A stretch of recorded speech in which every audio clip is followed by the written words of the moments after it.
El hueco en el muro, por la red de la diversidad. La sátira de Luis Pesetti, este escritor, poeta y cantautor argentino, con el tema Niño Caníbal, que tal vez podría expresar un poco a el señor Donald Trump y esta manera de comerse y aniquilar de manera caníbal los sistemas de seguridad social, de salud, los temas migratorios o los temas educativos, pero que son expresión de lo que está aconteciendo en general en el mundo, en un escenario de lo que podríamos llamar policrisis, con los procesos de educación, justamente, y los sistemas educativos en nuestros países. Para hablar un poco de eso, estamos con nuestro amigo, nuestro compañero Marco Raúl Mejía, educador popular, pedagogo de notable trabajo investigativo sobre los temas educativos, justamente desde Colombia. Marco, qué gusto tenerte otra vez en Guaynatambo, en la red de la diversidad, en el hueco en el muro. Un saludo para todas y todos ustedes allá en Bolivia, a los compas que siguen a Guaynatambo, un abrazo. Y ahora que el título este del hueco en el muro tiene más persistencia por la llegada del señor Trump a, a tratar de gobernar el mundo bajo nuevas estructuras, creo que me alegra estar acá con ustedes como un signo de que seguimos pensando y construyendo pensamiento crítico a pesar de los intentos de la homogenización. Marco, y esos intentos de la homogenización en este proceso de expansión de las formas del capitalismo, pero también estas formas de autoritarismo contemporáneo y un renovado ejercicio profundamente colonial e imperial desde los gobiernos como el de Donald Trump.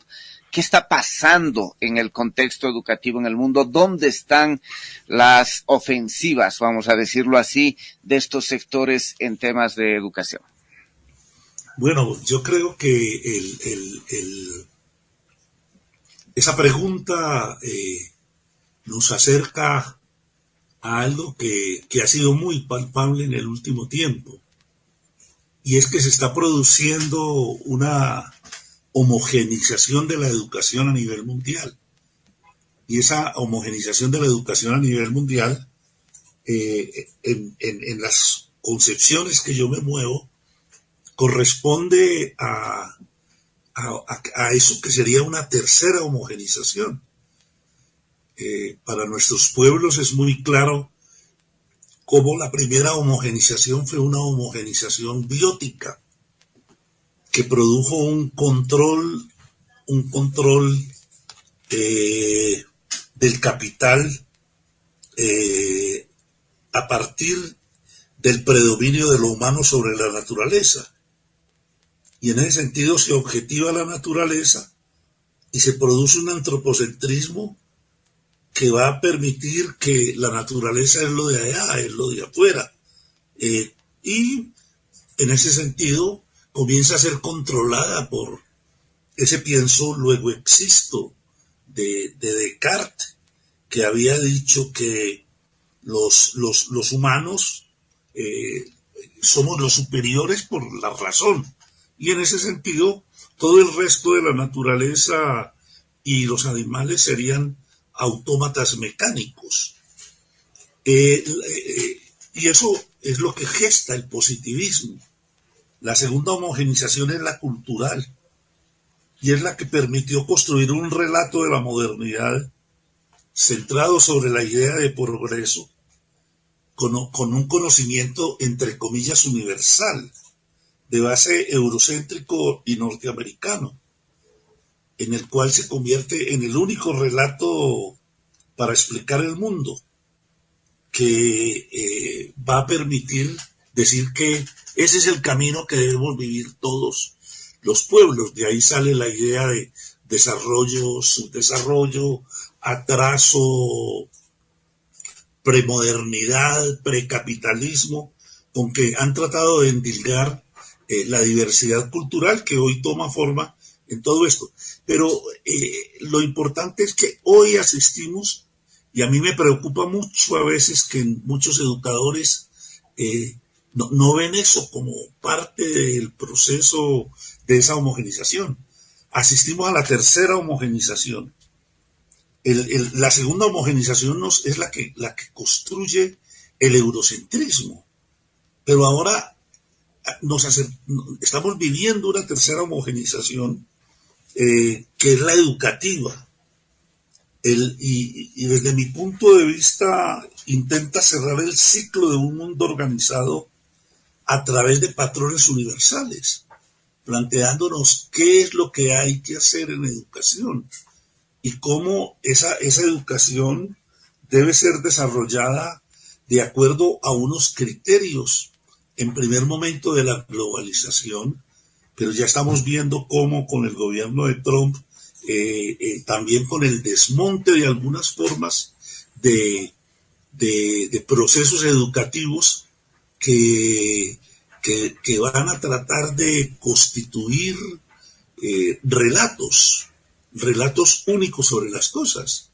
Por ejemplo, en el estado de Florida hoy hay 180 libros que han retirado de las escuelas, porque hablan de la evolución, porque hablan del Big Bang, y han sido reintroducidos libros que tienen todo el relato cristiano de la creación del mundo, del relato bíblico del Génesis. Entonces digamos que hoy lo más preocupante es que estamos asistiendo a un mundo que va a organizar la educación también desde patrones universales. Y ahí van a cumplir tres funciones muy importantes. Uno, los organismos multilaterales, porque entonces aparece una educación que está diseñada un poco desde la OCDE, que nos va a decir exactamente qué es lo que se quiere.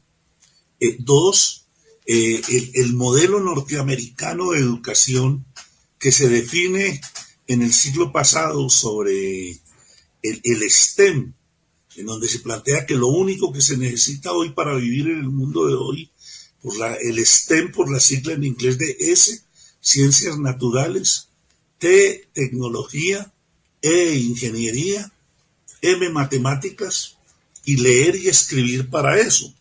Y ahí entonces surge la idea de una educación única. Y eso es lo que se intenta implementar por las reformas educativas. Por eso en 1986 se inicia un gran ciclo de reformas educativas que llega hasta el 2005 más o menos, en donde 193 países del mundo cambian las leyes de educación. Personalmente a mí me tocó vivir en Bolivia ese proceso con Noel Aguirre, con Lalo González, de ver qué educación se quería. Y había más o menos una propuesta que también se había trabajado con el Sindicato de Maestros Rurales y algunos del Sindicato de Maestros Urbanos, por allá sobre el 90, 93, 94, en base de la experiencia del movimiento pedagógico colombiano para hacer las leyes de educación un poco esas que se le estaban proponiendo al mundo, pero hacerlo desde los sectores populares. Sin embargo, en Bolivia llegó el gobierno de Sánchez de Lozada con el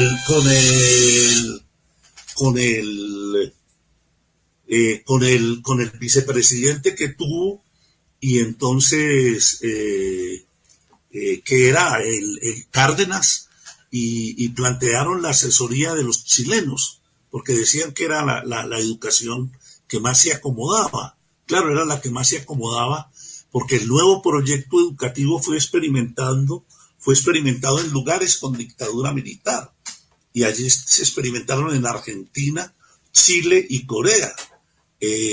Por eso se pide Sánchez de Lozada, pero sobre todo por Víctor Hugo Cárdenas, pide la asesoría de los chilenos. Y entonces se introduce todo el neoliberalismo en la reforma educativa que organizan ellos, desmontando algo que se había trabajado en los procesos populares. Y luego entonces, digamos que entonces se produce un fenómeno hay una ley de Bush que se llama Ningún niño dejado atrás, que es toda la introducción del neoliberalismo en forma a la educación. Y esa entrada del neoliberalismo a la educación, con esa ley de Bush, Ningún niño dejado atrás, se impone por el mundo. Y se impone por el mundo tanto pues, que va a ser la política oficial del Banco Mundial para los préstamos, como contrarreforma educativa. Y esa política entonces es introducida, se introduce todos los sistemas estandarizados, todos los sistemas de calidad, todos los sistemas de evaluación basada en unos criterios y en unas evidencias que intenta organizar el camino de esa educación. Y en ese momento se establece algo que nosotros hemos llamado una especie de industria del conocimiento. Y esa industria del conocimiento inicia su control sobre la educación, lo que significa una reorganización. Entonces digamos que ese proceso, yo con algunas discusiones que tengo aquí y en otros lugares, yo digo que la gente está en toda la carrera de cómo construir una educación para el cambio con todo esto de la tecnología y lo que hace la gente es perder de vista cómo se introdujo el neoliberalismo en todas estas políticas y cómo el neoliberalismo en alguna medida es parte de una ofensiva del capitalismo para consolidarla en educación, para consolidar la homogenización en educación. Y que yo ubico como en 5 grandes momentos, los menciono de carrera, pero que en algunos de mis libros están y en algo que estoy terminando está. Hay un primer hito, y es que el capitalismo hace una reconstrucción para esa homogenización educativa, y en América Latina tiene mucha fuerza el Plan ADCON. El Plan ADCON, que es un intento de producir una cultura educativa. Curiosamente, ese Plan ADCON va paralelo al golpe de Estado en Chile. Y el Plan ADCON, que lo que vino proponiendo fue unas reformas curriculares con un currículo único para todo esto. Además daban unas becas en la Universidad de Tallahassee, en la Florida. Y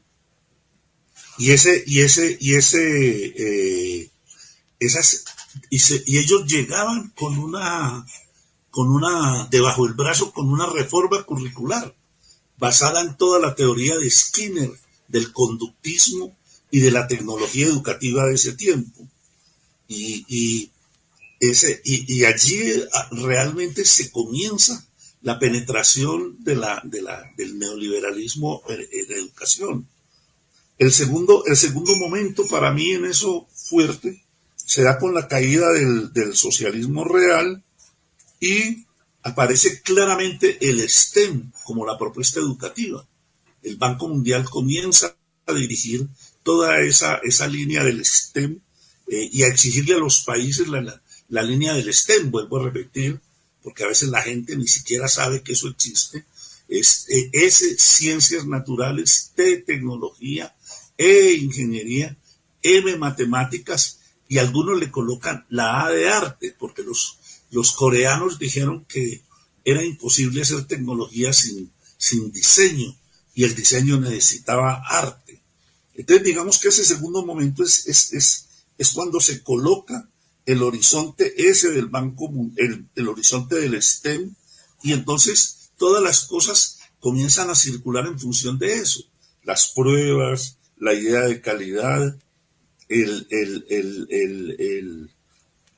ese camino. Yo creo que una de yo invito mucho siempre a ver la película de Corea, la que ganó el Oscar en el 2020, Parásitos, porque muestra claramente qué le pasa a un sistema educativo que lo único que le preocupa es tener resultados para la producción.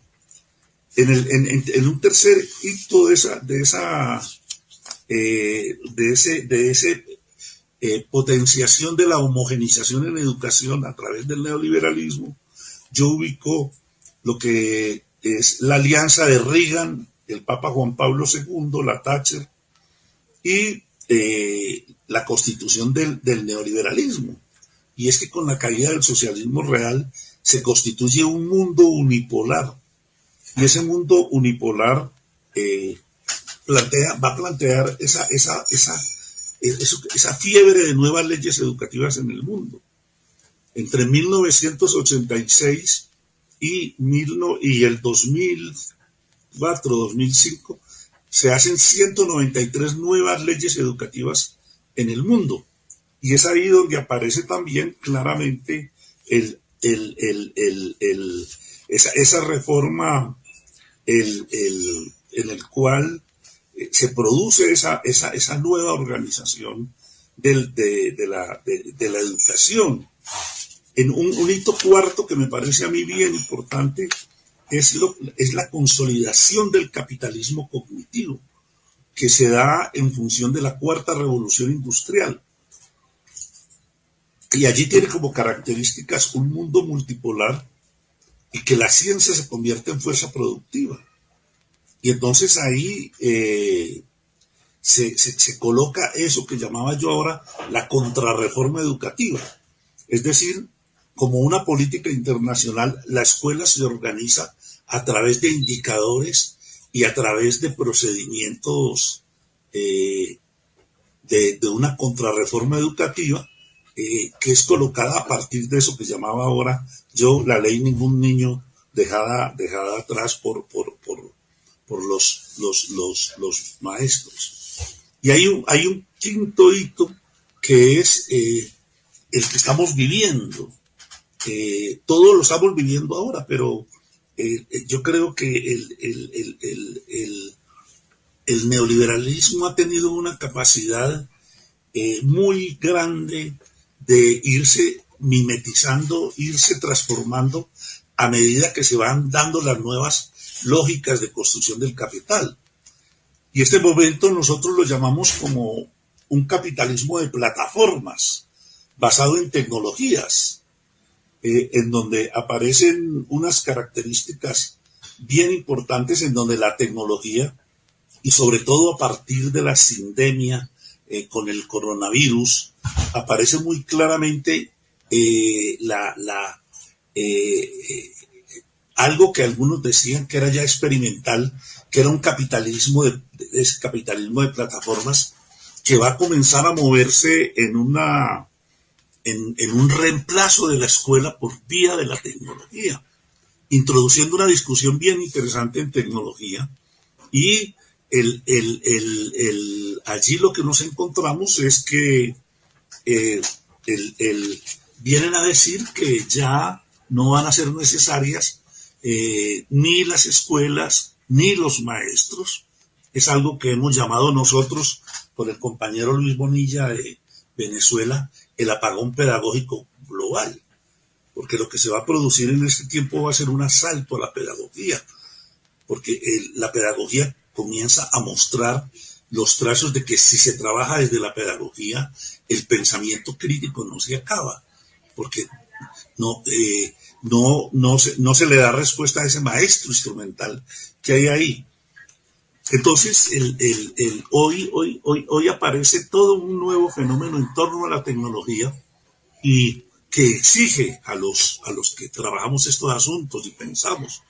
Casualmente, en estos días yo sigo trabajando un texto para comprender las tecnologías desde las visiones críticas y las educaciones populares, porque también hay muchos compañeros y compañeras que simplemente han reaccionado en un sentido ludita de decir que la tecnología los va a dejar sin trabajo y no realmente que tenemos que construir alternativas con la tecnología y tenemos que encontrar la manera como vamos a redireccionar todos estos procesos.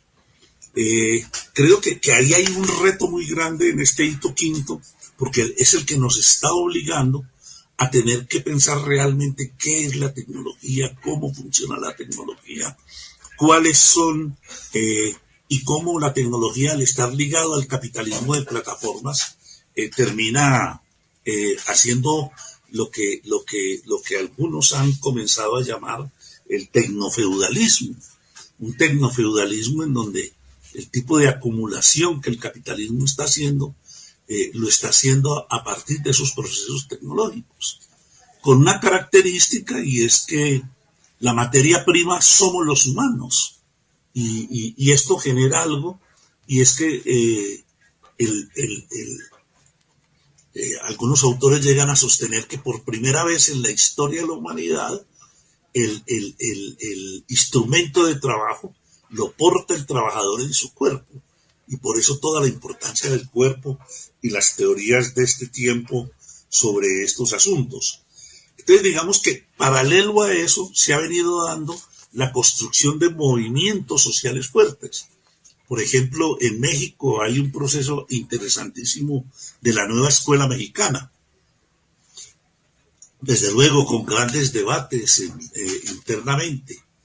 Ustedes tuvieron la suerte de tener un gobierno que con Noel Aguirre y Roberto, el exministro, también impulsaron la ley Avelino Ciñani y Elizardo Pérez, que es cierto que hay que renovarla para estos tiempos, pero a mí me ha preocupado mucho algunas posiciones de alguna gente del Ministerio de Bolivia con los que he compartido por ahí foros, en donde pareciera que han caído en una especie de tecnologismo ingenuo, un tecnologismo ingenuo que no ve la manera como las que creen que van a poder solucionar el problema de la enseñanza simplemente usando programas, y ya tienen cuáles programas sirven para qué cosa, y realmente no han trabajado la mediación pedagógica que se produce. También se ha venido desatando, en el caso, por ejemplo, colombiano, se han venido construyendo movimientos de transformación educativa y pedagógica que, aliados con el sindicato, se han venido dando discusiones. El mismo sindicato, hoy y mañana, el sindicato colombiano está trabajando lo del movimiento pedagógico, y está trabajando cómo construir un congreso pedagógico este año que permita formar, y durante todo este año, en todas esas discusiones que estamos planteando, a los maestros y a las maestras, para que lleguemos realmente preparados a ellos. En América Latina hoy estamos construyendo un movimiento pedagógico latinoamericano, porque de eso podemos hablar otro día. Uno de los ataques centrales de toda esta entrada del neoliberalismo a la educación es algo que nosotros llamamos el asalto a las pedagogías. Y el asalto a las pedagogías porque en alguna medida la pedagogía es el lugar donde el maestro y la maestra se ve obligado a preguntarse esas preguntas de la pertinencia. ¿Por qué educación y ser maestro en este tiempo, cuando puedo ser reemplazado por los aparatos? Pero también, ¿por qué y para qué? ¿Para qué educar? ¿En dónde educar? ¿A quién educar? ¿Cuáles serían la propuesta educativa para ello? ¿Y cómo educar? Es decir, la pedagogía termina siendo ese lugar donde el que hace educación, cuando es consciente de ello, pone en el acto educativo, pone en la mediación educativa, pone toda su comprensión del mundo a través de las mediaciones. Y allí la tecnología es solo eso, una mediación. Importante en este tiempo por las particularidades. Pero bueno, podemos dejar esos dos temas en remojo. Pues sí. El asalto a la pedagogía justamente, Sí, Marco, sí. te propongo justamente que para nuestro próximo encuentro charlemos de esto. Charlemos de por dónde está ese movimiento pedagógico popular en el continente a partir de estas múltiples experiencias, intentos, resistencias que subsisten, pero también experiencias capaces de resistir el mundo y rehabilitar el escenario de lo educativo para mirar también por dónde están las alternativas y las posibilidades para nuestro continente. Pero eso lo dejemos para nuestro próximo encuentro, Marco. Te mandamos un gran abrazo desde Huaynatambo, desde la Red de la Diversidad hasta Colombia. Y después de tus palabras de despedida y la pausita, nos vamos a seguir en Colombia porque vamos a conversar con gente del movimiento afro en ese país hermano. Marco, tus palabras como para cerrar y el compromiso de un próximo encuentro para charlar de estos temas que ya estabas introduciendo. Bueno, para todas y todos, un abrazo. Gracias por la invitación. Me encanta reencontrarme tantas veces que he estado en Bolivia. Como les decía, en el tiempo en donde tratamos de trazar una ley más en características de movimiento pedagógico, con Noel por allá en los 90, luego en las discusiones previas y todo eso de la ley Avelino Siñán y Elizardo Pérez, y bueno, y a veces que por allá me asomo y me sigo asomando a pedacitos. Abrazos para todos y continuaremos con estas conversaciones. Cuenten conmigo. Abrazos.